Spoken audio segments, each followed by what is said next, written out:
Napoleon was one of the greatest military leaders of our time. He became a general in the French army at 26, won over 80% of his battles, and made France a powerhouse in the 19th century. Over his 51 years of life, he certainly made a name for himself. His army was quick. Moving rapidly, he picked off each of the disconnected enemy units, making it incredibly hard for him to suffer a single defeat. Not only did this make him feared, this also made him hated.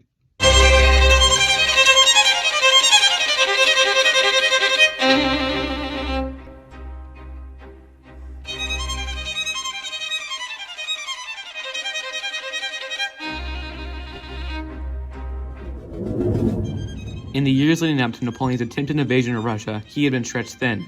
He was occupied in the Peninsular War, which started because Napoleon was frustrated by the continental trade blockade with Portugal, not allowing him to trade with Great Britain. From there, he launched a surprise invasion of Spain. He simply wanted Spain to be part of his empire. Spain allied with Britain at the time and lost a hefty chunk of territory to the invading force. But they started using guerrilla warfare tactics, setting up traps and playing dirty, which completely confused Napoleon and his armies. The traits that gave Napoleon an advantage over conventional armies didn't apply to guerrilla armies, leading to a long and costly war, ending in Napoleon failing to take Spain. Suddenly, the world got a taste of what Napoleon's defeat could be like. After this, the War of the Fifth Coalition took place.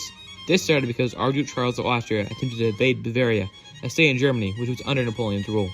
England may have influenced him to do so because recently, England under George III would throw money at anyone willing to try and fight Napoleon. Napoleon won handedly, beating Austria and its allies in just around 4 months.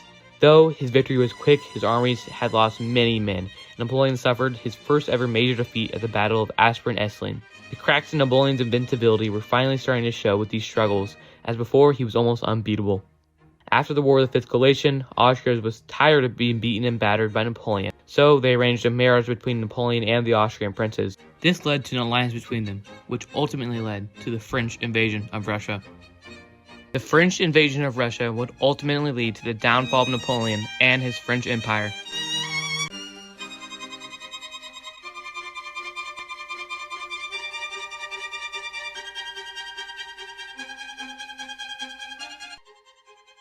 Before the war started, France and Russia both agreed not to trade with Britain and set up a trade blockade.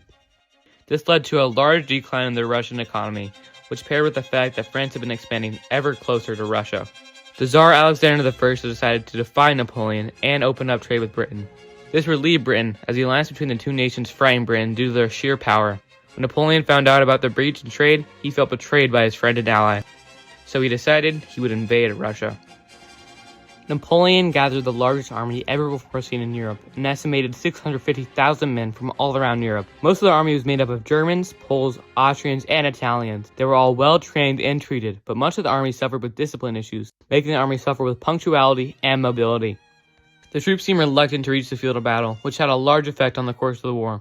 Napoleon tried to assemble transport supplies and provisions for his armies, but with such a large force it was almost impossible. This was in stark contrast to the Russian army, which was well supplied, used to the area they were fighting in, and determined to flush out the French armies.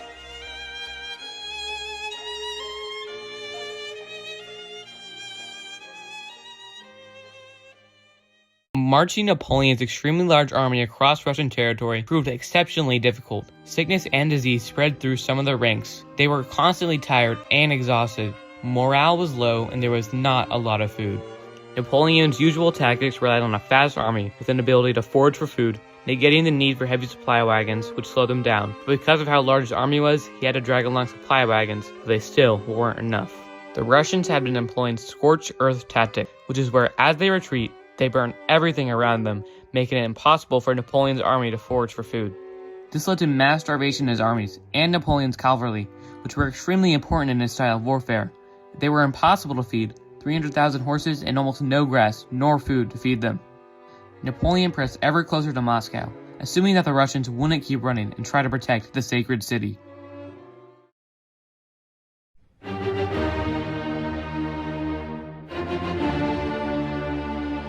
The bloodiest battle of the war fought on September 7th of 1812, about 70 miles west of Moscow, near the river Moskva. The Battle of Borodino began when the Russian commander stopped the Russian retreat at the town of Borodino. The French army at the time had 130,000 remaining soldiers, while the Russian army comprised 120,000 troops. When they stopped at Borodino, they quickly fortified the town, hoping to halt the French advance on Moscow. Napoleon believed that if he and his men tried to flank the Russians and hit them from the side, that they would have ample opportunity to escape. So instead of flanking them, he launched a large frontal assault on the army, leading to a heavy loss of life. The battle started at 6 a.m. Both armies soon established a 3-mile battlefront. Around noon, the French artillery began to tip the scales in favor of the French, though the French advances were never strong enough to break the Russian line. During the afternoon, the fighting succeeded to cannon bombardments due to the exhausted troops needing rest. That night, the Russian army fled Borodino, allowing Napoleon to get to Moscow with little resistance. The battle killed 45,000 Russian troops and an estimated 40,000 French troops. After the battle, Napoleon entered Moscow with 95,000 men and began to occupy the city. Though, as the Russians fled Moscow, they torched much of the city, leaving very few provisions for the French soldiers to eat, drink, and use. When Napoleon entered Moscow, he sent a letter to the Russian leader, demanding his surrender. The Tsar decided not to reply, so as the winter months set in while Napoleon waited for a reply, he was stuck deep into enemy territory. During the Russian winter, with the dwindling supplies, this wound would ultimately lead to his retreat from Moscow.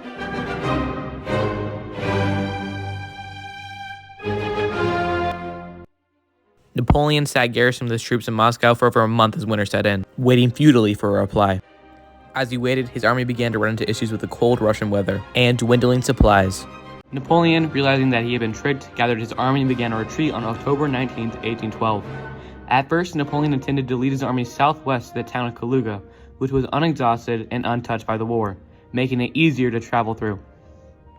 From there, he intended to head directly to France by moving quickly west, but after a brief combat engagement and hearing that another Russian general blocked his way, he decided to take a more direct route back to France. On November 6, snowstorms began to overtake the army, freezing them and pelting them with snow as they marched. They also began to run out of provisions. Soldiers starved and froze, their bodies left discarded at the roadside, too heavy to carry back. Horses perished in large numbers, slowing them even more. After passing through the town of Smolensk, which was barren of supplies, they found the Russian general Kutuzov guarding their path. Kutuzov avoided fighting Napoleon in a normal battle, so as Napoleon approached, he moved and small battles between small groups of soldiers took place. This fighting secured the French's retreat, though with the fighting, the cold, and the lack of provisions, many more soldiers had perished, leaving Napoleon's army with fewer than 50,000 soldiers. Napoleon then came to the city of Borisov, which had a major river crossing, crucial to Napoleon's retreat. As they entered the city, Napoleon realized that as the Russians had left before his arrival, they had burned the bridge that crossed the river.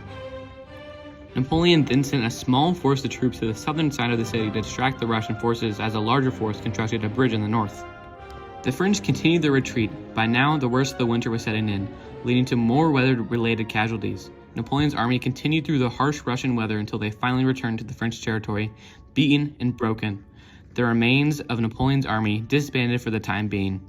Napoleon entered Russia with the largest army Europe had ever seen, composed 650,000 multinational troops, all trained and ready for the war, and he left Russia with a comparatively small 100,000. Of the casualties, only 100,000 of them were thought to have died in battle. Most died due to other causes, such as the extreme weather conditions and starvations due to the lack of supplies. The Russians suffered far fewer casualties, only losing about 200,000 soldiers.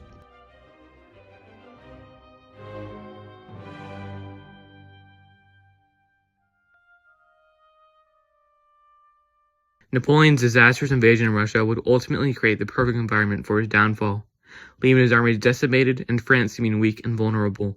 Napoleon's seemingly invincibility was fading, and with dwindling troops, it proved difficult to defend his territory. Napoleon's tactics heavily relied on his quick and precise cavalry movements.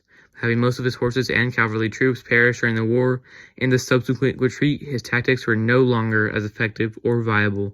Other military leaders at the time had also begun to learn from Napoleon, copying his tactics and using them against him.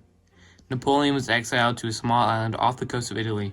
From the island, he would make an attempt to take back his territory, amassing a small army and attempting to retake Paris. This final attack would fail as well, getting him exiled again. This time to an island with even more security, which consisted of enemy troops which acted as the guards, surveying the island. The island also had a pair of ships in constant circulation around the island, lest Napoleon try to escape via the sea. Napoleon's disastrous invasion of Russia was a huge turning point in history. The tides returned, making the defeater of so many wars the defeated.